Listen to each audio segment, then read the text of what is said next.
So இன்றைக்கி வர்ஷினி வெங்கட் ஒரு சேனலுக்கு இன்டர்வியூ கொடுத்துருக்காங்க. அவங்கக்கிட்ட கேட்ட கொஸ்டின்ஸ்க்கெல்லாம் அவங்க ரொம்ப ஸ்வீட்டாக ஆன்சர் பண்ணியிருக்காங்க. அவங்கக்கிட்ட யார் டைட்டில் வின் பண்ணுவாங்க அப்படின்னு நினைக்கும்போது ஜாக் இல்லைன்னா முத்துக்குமரன் வின் பண்ணுவாங்கன்னு நினைக்கிறேன் அப்படின்னு சொல்லியிருப்பாங்க. ஸோ உங்களோட ஃபேவரட் கண்டஸ்டன்ஸ் யாருன்னு கேட்டதுக்கும் அந்த 2 பேரையே சொல்லியிருக்கிறாங்க. அதுக்கப்புறமா அந்த ஆங்கர் கேட்குறாரு, நீங்கள் வந்துட்டு சௌந்தர்யா பற்றி இந்த ரோஸ்ட் எதுக்கு பண்ணீங்க அப்படின்னு கேட்டப்போ, இல்லை சவுண்டும் நானும் ஃப்ரெண்ட்ஸ் தான். நான் எக்ஸிட் ஆகும்போது கூட சௌந்தர்யாவும் அந்த 4 பேர் எனக்காக ஃப்ரெண்ட்ஷிப் பாட்டு பாடியிருப்பாங்க. அதில் ஒருத்தவங்க சௌந்தர்யா. அது வந்து ஒரு பிக் பாஸ் கொடுத்த ரோஸ்ட் டாஸ்க். அதுக்காக தான் ரோஸ்ட் பண்ணேன். மற்றபடி பொறாமையோ வன்மமோ எதுவுமே கிடையாது அப்படின்னு சொல்லிட்டு வர்ஷினி சொல்கிறாங்க. அதுக்கப்புறமா டாப் 5ல் யாரெல்லாம் வருவாங்க அப்படின்னு கேட்கும்போது Muthukumaran, Soundarya, Jacqueline, Vijay Vishal and Ryan வருவாங்கன்னு நினைக்கிறேன்.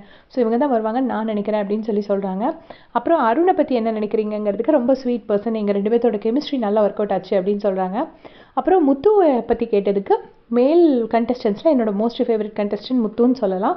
ஏன்னா அவர் பேசுகிறத நம்ம கேட்டுகிட்டே இருக்கலாம், அந்த மாதிரி நல்லாயிருக்கும் அப்படின்னு சொல்லிட்டு வர்ஷினி சொல்லியிருக்காங்க. அண்ட் எல்லோரும் ஹேட்டர்ஸ்க்கு என்ன சொல்ல விரும்புகிறீங்க அப்படின்னு கேட்டதுக்கு, ஹேட்டர்ஸ் எல்லாத்துக்கும் நான் ஒன்று சொல்கிறேன், உங்களுக்குலாம் லவ் கிடைக்கல போல இருக்குது, அதனால தான் உங்ககிட்டேருந்து இவ்வளோ ஹேட் வருது, உங்களுக்குலாம் லவ் கொடுக்கறதுக்கு நான் ரெடியாக இருக்கேன் அப்படின்னு சொல்கிறாங்க.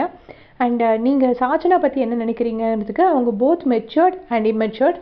ஏன்னா ரொம்ப மெச்சூர்டாக பேசுவாங்க சில இடத்துல, சில டைமில் டப் டப்புன்னு பேசிடுவாங்க அப்படிங்கிற மாதிரி சொல்கிறாங்க.